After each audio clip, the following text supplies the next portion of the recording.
27 სექტემბერს სოხუმის დაცემის დღესთან დაკავშირებით ვაკის პარკში დაგეგმილი საზოგადოებრივი ყრილობა საქართველოს უახლეს ისტორიაში დასაბამს მისცემს ახალ ტრადიციას. ამის შესახებ საქართველოს რეგიონის ლიდერმა გია ყარყარაშვილმა პრაიმ ტაიმის პრესკლუბში გამართულ პრესკონფერენციაზე განაცხადა. ყარყარაშვილი 27 სექტემბრის ღონისძიებაში მონაწილეობას აფხაზეთის ლეგიტიმური მთავრობის წარმომადგენლებსაც თავაზობს. გარდა ამისა, მან ხელისუფლებას 2 ადამიანის დახმარება სთხოვა. სიამელაძის ვაჟი, რომელიც 7 წელი სამხედრო მოსამსახურე გახდა, ავარიით გარდაეცვალა. ხელისუფლება კი გარდაცვლილის ოჯახს პენსიით ამ დრომდე არ უზრუნველყოფს. მეორე პირი, რომლის დახმარებას ყარყარაშვილი ითხოვს, გრიგოლ ცაცურიანია, რომელიც 2009 წლის ომის დროს გარდაცვლილების გადმოსვენებისას კანის კიბოთი დაავადდა და მის დახმარებაზე ყველა უწყება უარს აცხადებს. 17 წელიწადია ვუყურებ, აი ამ დღეს ყოველწლიურად როგორც წესი ყვავილებს შეამკობენ. საფლავებზე გადიან ჭერისუფლები. სულ ფიქრობდით, რომ რაღაც ახალი ახლებურად შეგვეხედა ამ თარიღისთვის. თავარი მესიჯი ამ ღონისძიებაზე არის სახალხო თავყრილობით. ძალიან დიდი მადლიერი ვიქნები და მოხარული თუ აფხაზეთის უმაღლესი საბჭო მიიღებს ამ ღონისძიებაში მონაწილეობა. მომართა ქალბატონმა ნელემ შვილთან დაკავშირებით. 7 მზეა უკაცრავად. 7 წელი მსახურობდა სპეცდანიშნულების სამხედრო ნაწილში მისი შვილი. დილის 8 საათზე სამსახურში მანქანით მიემგზავრებოდა და გზაში გარდაიცვალა ავარიისგან. არც პენსია და არც დაზღვევა თურმე არ ეკუთვნის. 2008 წლის ომის დროს პირადად მონაწილეობდა გახსნილი ცხედრების ამოთხრაში, გადმოსვენებაში. შემთხვევით მას ან უფლის მოწმენდის დროს, ან ცრემლის მოწმენდის დროს ხელი მიიღო სხეულზე. მას შემდეგ დაემართა კანის კიბო. ყველგან წერილი ვეტერანთა დეპარტამენტში, ჯანდაცვის სამინისტროში მიწერილი წერილი მადლობებით, ყველა იმ საშუალებებით არის, თან აქვს საბუთები. პასუხი მოვიდა ჯანდაცვის სამინისტროდან, სახსრები არ გაგვაჩნია. კონსერვატიული პარტიის ახალგაზრდული ფრთა თბილისის მერიის ტრანსპორტის საქალაქო სამსახურის მიერ საავტობუსო ხაზების გაუქმებას აპროტესტებს. თბილისი რუსთავი 71, 114, 117, ხოლო თბილისი კოდის მიმართულებით 76 საავტომობილო ხაზების გაუქმება 22 სექტემბრიდან დაიწყო. ლადო ბულბულაშვილის განცხადებით, მუნიციპალიტეტის გადაწყვეტილების შედეგად 100-მდე მძღოლი უმუშევარი დარჩა. კონსერვატორებმა თბილისის მერიას წერილობით მიმართეს და ამ ფაქტთან დაკავშირებით ახსნა განმარტებებიც მოითხოვეს. მერიის ტრანსპორტის საქალაქო სამსახურის გადაწყვეტილებით გაუქმდა რამოდენიმე საავტობუსო ხაზი.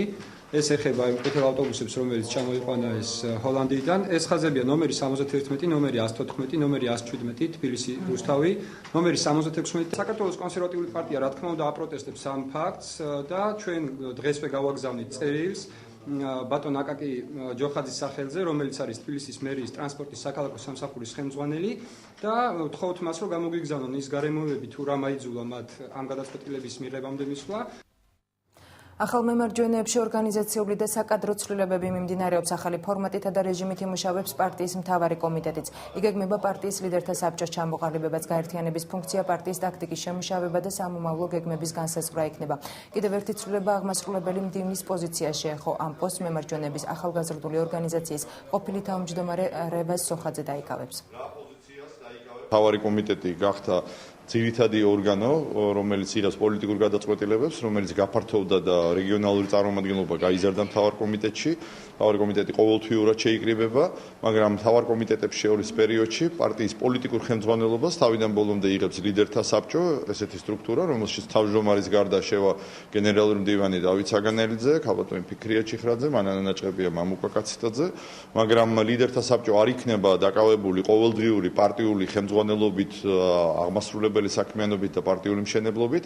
ამას განახორციელებს პარტიის აღმასრულებელი საბჭო, რომელსაც უხელმძღვანელებს რეზი სოხაძე. პარტიის ხელმძღვანელობამ გადაწყვიტა ჩემი აღმასრულებელი მდივნად დანიშნა, რაც თავისთავად ძალიან დიდი პასუხისმგებლობა არის ჩემთვის და ჩემი მეგობრებისთვის. ასევე გოგა ასათიანი გახდა რეგიონული სამსახურის ხელმძღვანელი, გოგა ლორთქიფანიძე დაინიშნა თბილისის ორგანიზაციის ხელმძღვანელად.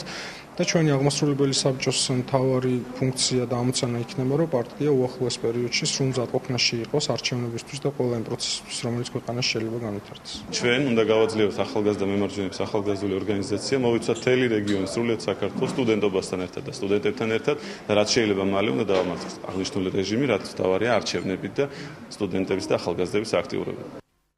ირაკლი ალასანია და მისი პარტია წარმომადგენლობითი სახალხო კრების საინიციატივო ჯგუფის მიერ 29 სექტემბერს დაგეგმილ შეხვედრაში მონაწილეობას არ მიიღებს. ამის შესახებ ჩვენი საქართველოს თავისუფალი დემოკრატების ლიდერმა დღეს კავკასიის მედია ცენტრში გამართულ პრესკონფერენციაზე განაცხადა.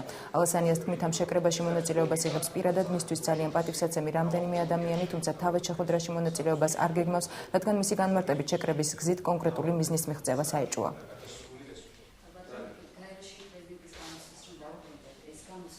მის პროცესი, რომელიც შემოგთავაზა ხელისუფლებამ საკონსტიტუციო ცვლილებებზე, დაგეგმილი იყო, რომ მოერგებოდა სააკაშვილის პიროვნებას.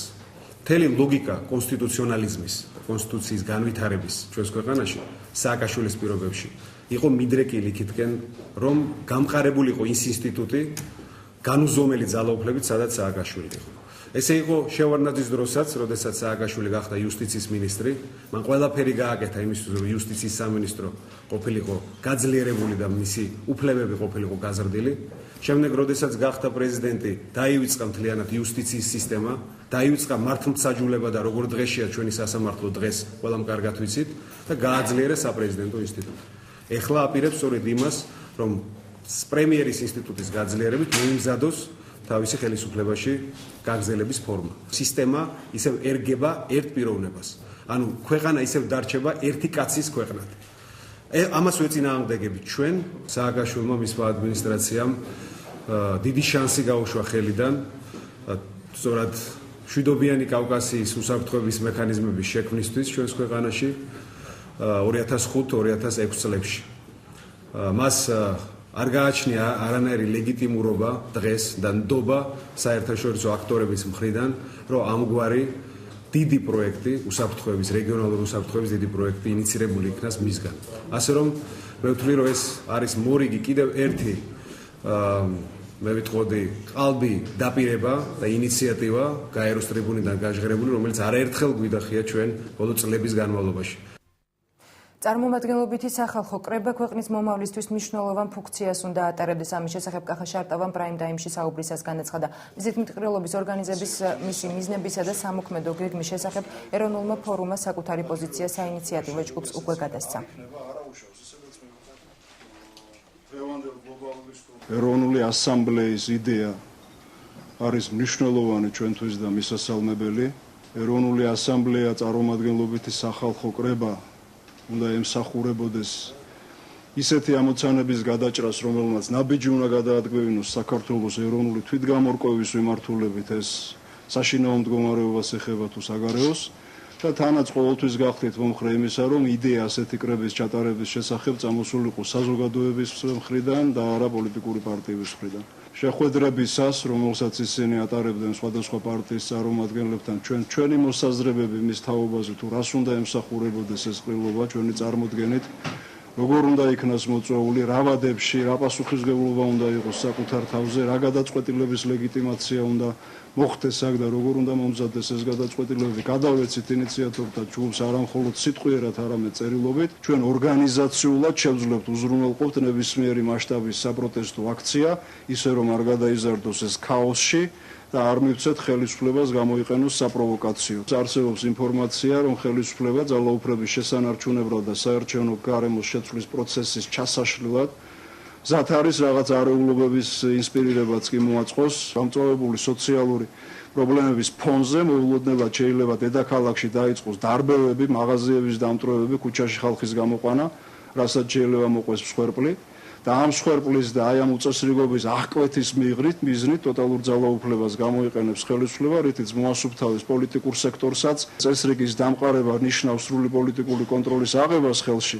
და ამ კონტროლის პირობებში მე რა არჩევნებიც არ უნდა ჩაატაროს ხელისუფლებამ და როდესაც არ უნდა ჩაატაროს, რა თქმა უნდა, თვითონ იქნება გამარჯვებული, იმიტომ რომ იქნება ერთადერთი სუბიექტი. სამოქალაქო საზოგადოების წარმომადგენლები საზოგადოებრივი საკონსტიტუციო კომისიის წევრებს შეხვდნენ. შეხვედრაზე სხვადასხვა არასამთავრობო ორგანიზაციების წევრები და პოლიტიკური პარტიების წარმომადგენლებიც იმყოფებოდნენ. ღონისძიება დარბაზ ჯაზუში გაიმართა, სადაც შეკრებილმა საზოგადოებამ საკონსტიტუციო პროექტზე იმსჯელა და მედიის წარმომადგენლებს საქართველოს მოსახლეობისადმი საზოგადოებრივი საკონსტიტუციო კომისიის მიმართვაც გააცნო.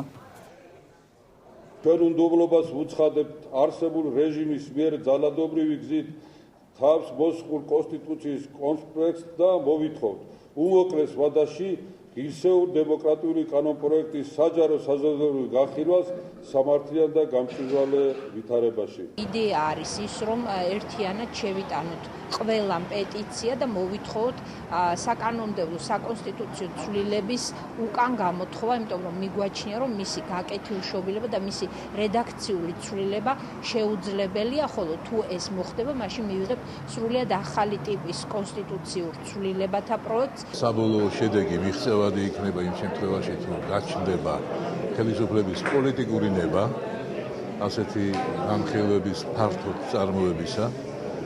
თუ გაჩნდება პოლიტიკური ნება იმისა, რომ შეისმინონ ვენეციის კომისიის თხოვნა და არ დაიწყონ საპარლამენტო განხილვები 15 ოქტომბრამდე, ვიდრე არ გამოქვეყნდება მათი დასკვნა.